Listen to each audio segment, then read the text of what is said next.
welcome to this week's episode of Running with the Mustangs, the show that is dedicated to the people, places, and things happening around Shawnville City Schools, but in specific of the high school. So I am joined by two very special guests, Hudson and Rayanne, who are part of our show choir, and we are going to talk about the wonderful, beautiful concert that is coming up this weekend. So I thank you guys very much for joining me. So I am going to start with you, Rayanne. What can the audience expect at this upcoming concert that you guys have? You can expect a very high energy show with multiple schools coming that are most of our competition. We'll be performing our show choir, and then we also have some of our Mustang Express members doing solos in between. Okay. Hudson, how did your choir come up with the idea of a Halloween-themed concert? Well, it's just a good way to fundraise. Miss Iker came up with it a few years back, and it's just kind of become a tradition that has carried on. You know, lots of other show choirs do showcases, and this is ours. Awesome. What kind of songs are the choirs going to be, performing? Is it solely Halloween-based? Is there outside stuff? And is there anything special that our show choir is going to be? So our show choir, we have our spy theme. So we're going to be doing Smooth Criminal, Skyfall, and Blow. Those are our three songs we'll be performing. And our soloists have Halloween spooky themed songs in between. And some of the other shows, other show choirs have varying themes. Okay. To follow up on that, is this the only Halloween themed concert that's around the area, or are there other ones that you guys are aware of, or are more schools just willing to come to ours because it's been going on for so long? There's another one at Westlake that we're actually also going to that's coming up on that Monday afterwards. Okay. But we do have a lot of overlap. There's just a lot of good community between all of North Royalton and Berea, Mid Park and stuff. We all just kind of go to each other's concerts because Berea has one Christmas time. Sure. That we all go to as well. Okay.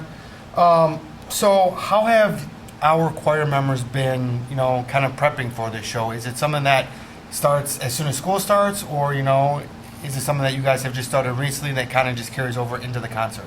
Well, it actually started basically last year with us trying to figure out our theme.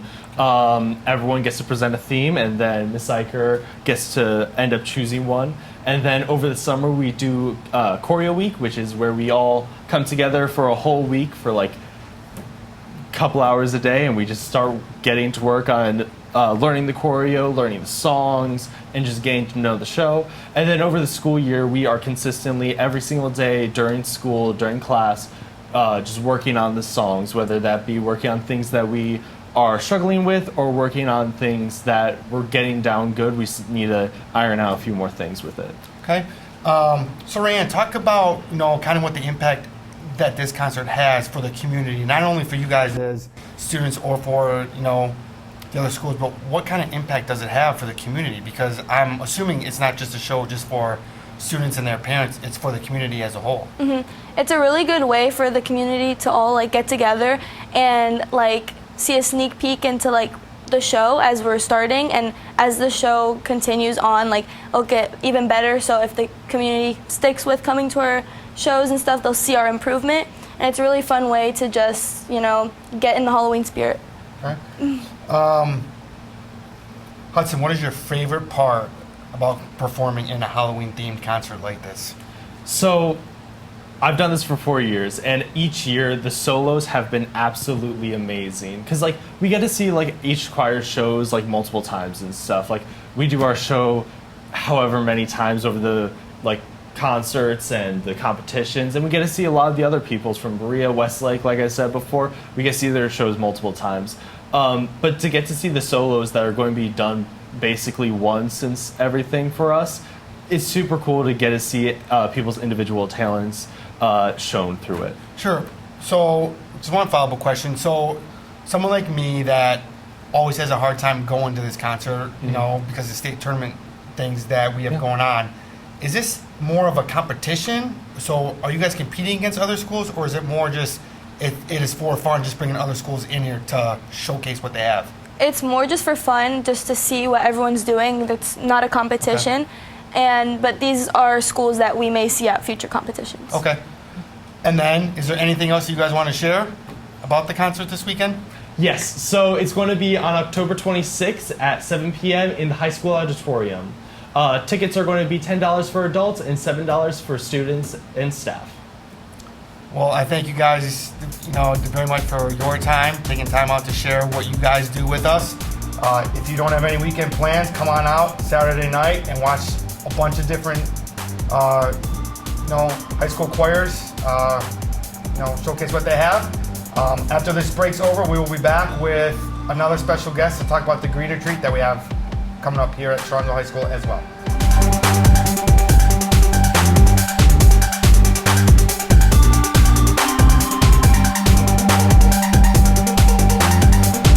All right, welcome back to this week's episode of Running with the Mustangs, the show that is dedicated to the people, places, and things happening around Strongsville City Schools, but in specific, the Strongsville High School.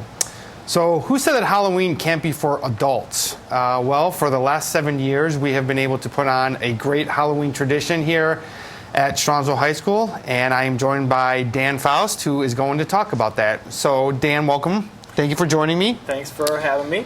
So on Monday, we have an event that is called the Greet and Treat. So what is a Greet and Treat, and how did the idea arise? Yeah, well, Denny, as you mentioned, Greet and Treat's been in our district for 7 years. We took 1 year off for COVID, but it's been a staple now for our district come Halloween time. It's a family-friendly event, trick-or-treat event for students and families to visit and just get a lot of candy from the organizations and community groups that are participating. It came about, we had a committee a few years ago that was working to develop events that connected our community with our school district, and this was one of the ideas that came out of that group. This event started at the middle school inside, and it's grown so big and gotten so popular that we literally had to move it outside to take care of the amount of people and the groups that participate in it. So we're excited that we're able to use a facility like Packatan Stadium and be able to really fill it up and make it fun for everybody that attends. Sure. So I know that you kind of touched on it, but who can attend this event? Is it only for Strongsville City School students and families, or is it open to anyone that wants to join? So we gear it towards and promote it to the families in our district, but inevitably we don't check IDs at the door, and I think we do have we have families from other communities that attend, which is great, fine. But we like to bill it as an event for our families and community members in Strongsville. So what kind of influence do you think this has had, on the community? Obviously doing it 7 years now. If I think back, I think last year the allocated time that we had wasn't enough, as we had a lot of groups that gave out over 1,000 pieces of candy at this. So what kind of influence do you think that has on a community like Strongsville? Yeah, I think having an event like this, where it's a way, in a sense, from our actual school buildings. It's outside of a normal classroom activity, and it gives our schools, our teachers, administrators, staff, those that staff some of these tables, the opportunity to connect with our community in a different, more informal way. The event's a great event because it does. One of our goals is to involve our different organizations and community groups that want to connect with our families, and so we've got tables that have elementary school presence. We've got all the way up through high school. We've got a lot of high school clubs, organizations, high school sports teams that participate. We've got community civic organizations that have a table, and all of these opportunities for people maybe to meet some families that they wouldn't normally meet on a daily basis. So you've got elementary school or high school students that possibly are meeting with families of younger kids. The younger kids see these athletes and see the high school organizations, and maybe they aspire to one day be a part of that organization in like an informal Sure. way, if that makes sense. Yeah. So obviously putting this on now, this is year number 7. I'm sure that there's been many challenges. So what are some of the challenges that you have faced during the years? Well, you mentioned one of the big challenges is that we have a certain time. We have to cap it at a certain time frame. We can't let it go on all night. We probably could, but it's tough to get the amount of people that now come to this through the line in an orderly fashion and make it so that we take care of everyone that chooses to attend this event. It's challenging to plan for an event that you don't really know how many people are going to be there.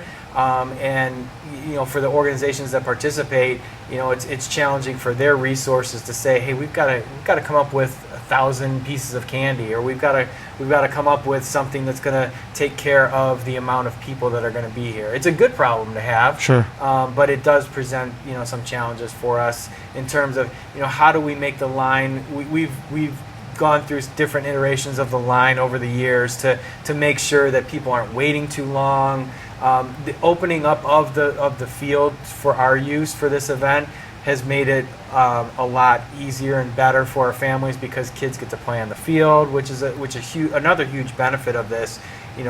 Kids that are here that might not have a chance to be on a high school football field. Maybe it's their first time here at the stadium. They get to be down on the field, which is a huge opportunity and benefit. Sure. And then obviously with challenges, there also comes a lot of successes. Mm-hmm. So just touch on maybe one or two, kind of successes that you have seen. And correct me if I'm wrong, but we also have a Fill the Bus that kind of goes along with this event. Yeah. So this year we'll have nearly 40 tables, nearly 40 organizations that are involved in this and set up to connect with members of our community. So one of the successes is that this is an opportunity for us to showcase some different organizations, clubs, schools, student athletes, just the people of Strongsville City Schools, have them connect with our community. And then you mentioned the food drive that we do as well. So every year we encourage people that attend to bring food items for the local food bank. And that's been a great success. We've been able to donate thousands of not only food items, but we accept cash donations too. So we deliver all of that food and cash to the Strongsville Food Bank after the event. They're very appreciative of it, and it's another just extension of this community give back for our district. Sure. So obviously, Greet or Treat is Monday, October 28th at 5:30 at Packatan Stadium. It is free. So I thank you very much for sharing this information with us. I do have one last question before we go. As I've done with every segment, I do have a fun question for you. So sticking with the Halloween theme, Freddy Krueger or Michael Myers from the movie Halloween, and why?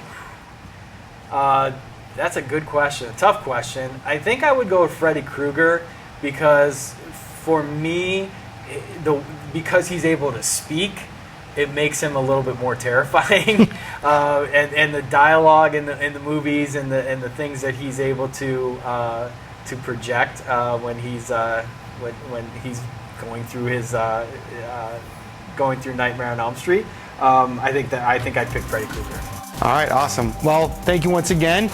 I thank you guys for joining us again. A very busy weekend around Strongsville High School. We have athletics taking place.